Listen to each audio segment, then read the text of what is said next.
'జననాయగన్' ఈ మూవీ ఎలక్షన్స్‌కి ముందు రిలీజ్ అయ్యుంటే 'స్టాలిన్ అంకుల్‌కి' బ్యాండ్ పగిలిపోయేది. కన్ఫర్మ్ ఒక 20, 30 సీట్లు ఎక్స్‌ట్రా వచ్చేవండి. చాలా మంచి పని చేశాడు ఈ మూవీని ముందు రిలీజ్ అవ్వకుండా చేసి.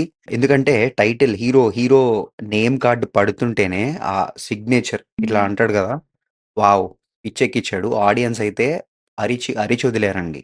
Wonderful experience. తమిళ్ ఆడియన్స్ అంటే పిచ్చెక్కించి వదిలారు. తెలుగు ఆడియన్స్‌లో గాదు. నైస్ కదా! మంచి సీన్ వచ్చినప్పుడు వావ్! వెరీ నైస్ కదా! అనే బ్యాచ్ కాదు. గట్టిగా అరిచి అరిచి గోల చేసే బ్యాచ్ వచ్చారు. I really liked it. But ఒక చిన్న డిస్క్లైమర్ ఏంటి అంటే వాళ్ళ అరుపుల్ని ఎంత ఎంజాయ్ చేశానో వాళ్ళ గుసగుసలను అంత ఇరిటేట్ అయ్యి వాళ్ళ వాళ్ళ గుసగుసలకి అంత ఇరిటేట్ అయ్యాను.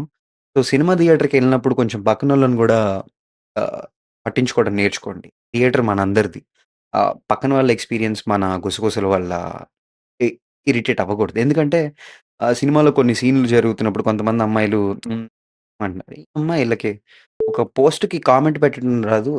క్యాప్షన్ రాయటానికి చాట్ జీపీటీ లేకుండా రాయలేరు. ఈళ్ళు సినిమాలకొచ్చి ఇలా నాటకాలు ఆడుతుంటే కొంచెం ఇరిటేట్ అయ్యానండి. So, apart from that the audience experience was amazing. So, విషయానికొస్తే నమస్కారం అండి. Welcome to theatric movie reviews. ఈరోజు మనం 'జననాయగన్' అనే మూవీని రివ్యూ చేద్దాం. సో, ఇందులో ఇళయ తలపతి విజయ్, పూజా హెగ్డే అండ్ బాబీ డియోల్ నటించారు.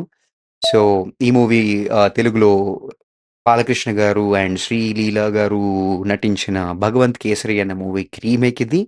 సో, చూడటానికి అలా అనిపించలేదు అని చాలామంది చెప్పారు. ఎందుకంటే నేను చూడలేదు కాబట్టి I'm not the right person to comment on thought. But నాకు ఈ సినిమా ఓకేగా నచ్చిందండి. ఎందుకంటే ద ఫస్ట్ హాఫ్‌లో స్టోరీ బాగా చూపిచ్చారు.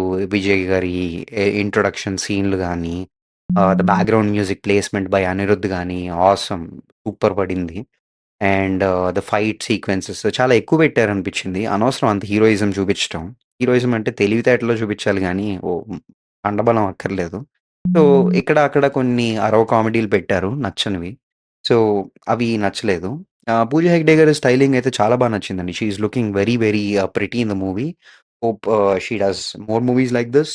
ఇంకపోతే ఆహ్ లైక్ మూవీలో డ్రోన్స్, టెక్నాలజీ తమిళ్ మూవీస్‌లో చాలా మంచి ఎలిమెంట్స్‌ని వాడుతున్నారు. The Telugu movies also do the same. And మూవీలో సెక్యులరిజం గురించి చాలా బాగా చూపిచ్చారండి. ఎందుకంటే ఇండియా లాంటి డివర్స్ కంట్రీలో విజయ్ లాంటి లీడర్ కి ముందురున్న బిగ్గెస్ట్ ప్రాబ్లమ్ ఏంటి అంటే how do you deal with different sects of people.